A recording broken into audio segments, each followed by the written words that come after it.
Okay. Good afternoon to everyone and welcome to the Board of Health virtual meeting on Thursday, April 30th, scheduled for 3:30. My name is Thomas Corey. Present with me via Zoom is Michael Coughlin and Tess Curran, our agent of the board. At this time, Dr. Stephen Gagliardi is not with us. We also have various guests and participants in today's meeting. Pursuant to the open meeting, any person may make an audio or video recording of this public meeting or may transmit the meeting through any medium. Attendees are therefore advised that such recordings or transmissions are being made, whether perceived or unperceived, by those present and are deemed acknowledged and permissible. Tess, can we have a roll call? Thomas Corey. Present. Michael Coughlin. Present. The next item of business is the approval of the minutes of the meeting from Thursday, March 30th. Are there any additions, deletions, or corrections to be made to the minutes of the meeting as printed? Move to accept. I'll second. Can we have a roll call? Thomas Corey. Yes.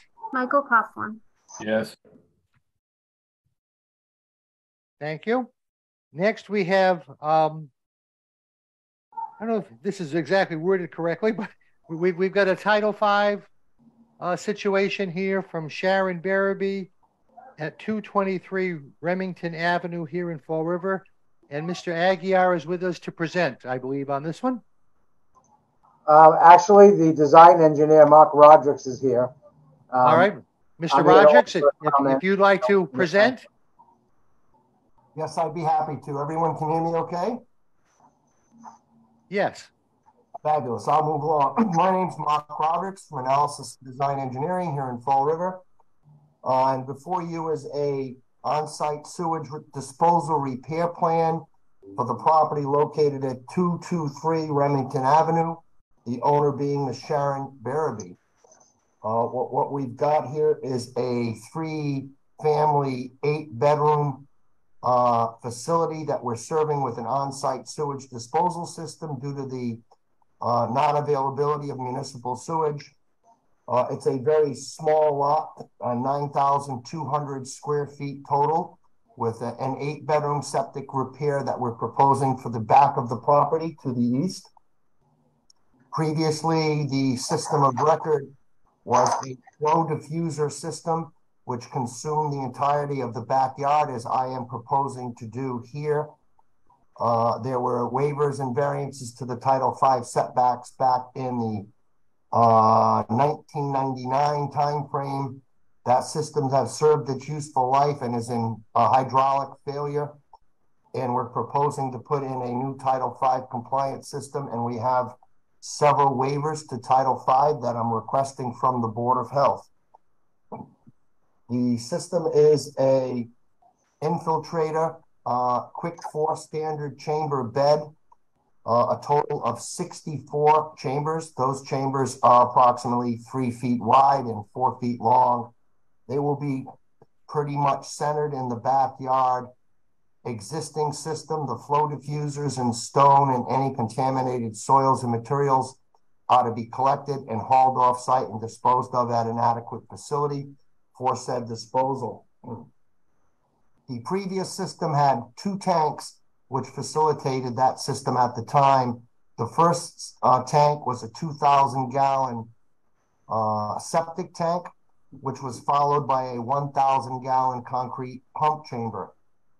To pursue compliance with Title V after inspecting those tanks that are structurally sound and adequate, I am converting those tanks from a tank and pump chamber to a septic tank, 2 tanks in series.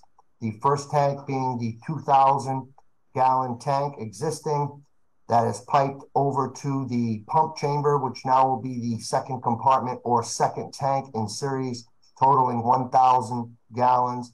That'll provide us compliance with Title V for either a 2-compartment tank or 2 tanks in series. We're discharging by pump to a distribution box and then onto the soil absorption system consisting of the 64 chambers configured as shown on the plan. There are 4 waivers that I'm seeking from the Board of Health this afternoon. Those four waivers are as follows. The setback, and they're all setback distances here. The first one is the setback distance between the pump chamber on the north of the dwelling and the northerly property line, and I'm showing that at 5 feet off the property line versus the Title V requirement of 10 foot to property line. The second setback is the distance between the proposed soil absorption system, the chamber bed, and the north property line, and that too is 7.3 feet versus 10 feet off the property line.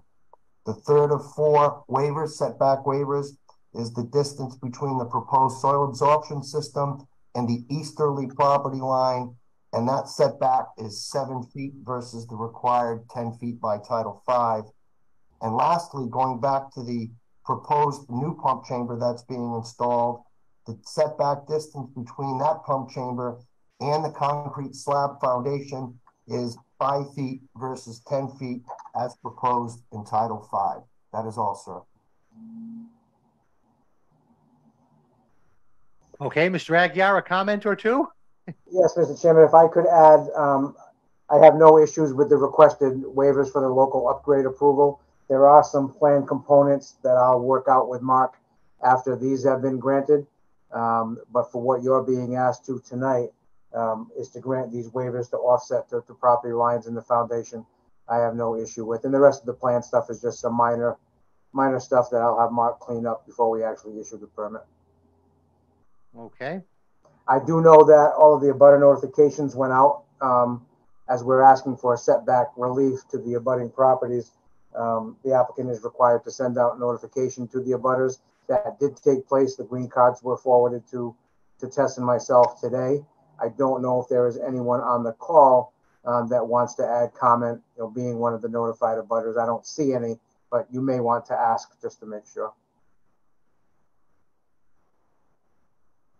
Because I can see everybody on the call, so I have to assume it's only us. Okay. So, just for general discussions, Mark, do you know why this property keeps having issues with failed septic systems? I actually do have a history with the property. Oh, it's probably the thickest file on our files is this one, and I read through the whole thing. It's been one thing after another. I was involved in some forensics back in the 2006 timeframe when this system currently installed was placed in the ground, and there was evidence of premature hydraulic failure of the system, the flow diffuser system. I did some digging, excavated back into the overdig, and what I found was this classic A biomat failure that I've seen in all of my years doing this, Dan. Looking to try to establish the cause of that, there was some question that perhaps there was some inappropriate discharge to the system, which could have been through a drain from the garage to the side of the property. I could not conclude that definitively, though it is suspect. And I think what we've got here is we've got an 8-bedroom facility discharging. I think the lack of a 2-compartment septic tank had some significant contribution to the failure of the system.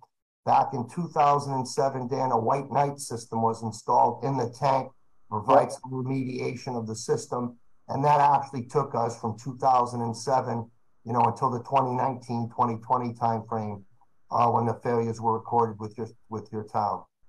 So I think she gets a lot of use. 3 bedrooms, 3 families and 8 bedrooms. I think it put a great demand on the system. That's why I think going to the 2-compartment configuration that we have, or 2 tanks in series, sorry about that, and then pumping up to a new bed, getting rid of all of the contaminated material, which was only just outside the perimeter of the stone surrounding the flow diffusers, should provide us some useful life. And hopefully at that time, if we get to that end, which probably will not include any of us here this afternoon, we can see what we can do to get municipal sewer down there. Okay, and I know it's on the plan. Has anyone done an investigation in the house with regards to garbage grinders or garbage disposals? I did not, but it's my memory serves me correctly, Dan. The Title V inspection reports did not indicate that there were garbage grinders there. I All did not personally do that inspection, though. All right, so, but ultimately, not necessarily tonight, but when I review the rest of the plan, I will make a condition that an affidavit be recorded that there is no garbage disposal in any of these. The water use records, they're nowhere close to 880 gallons a day. So it's just got to be, typical rentals with what they put down the drains, whether it's strict oils, greases, they just basically abuse the fact that there's a septic system there.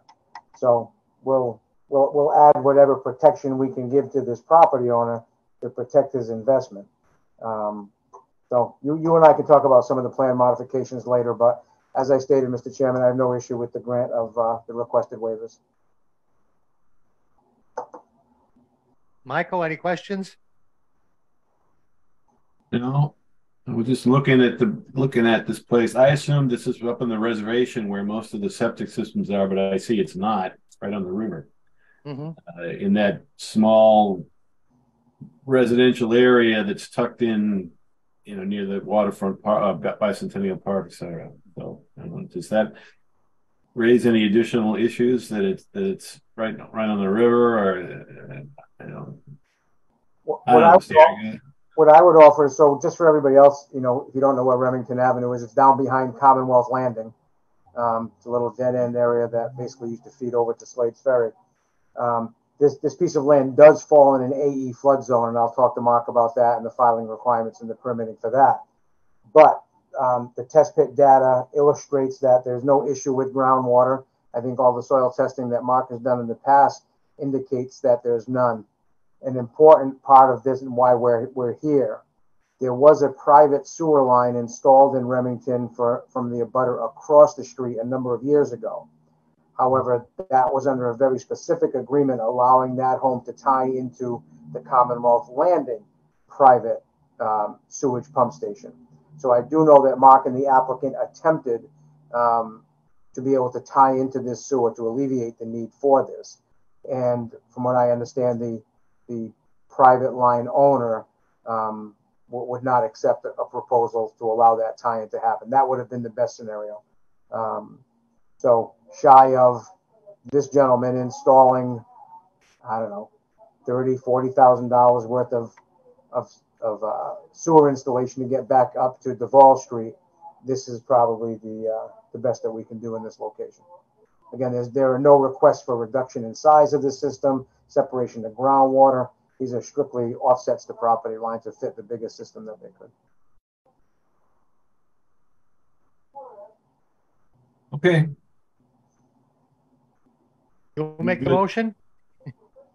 Move to accept the proposed, the variances or waivers? What's the right? Local upgrade approval, variances, waivers, whatever you want to call them. It really doesn't matter. Okay. Well, move to accept them.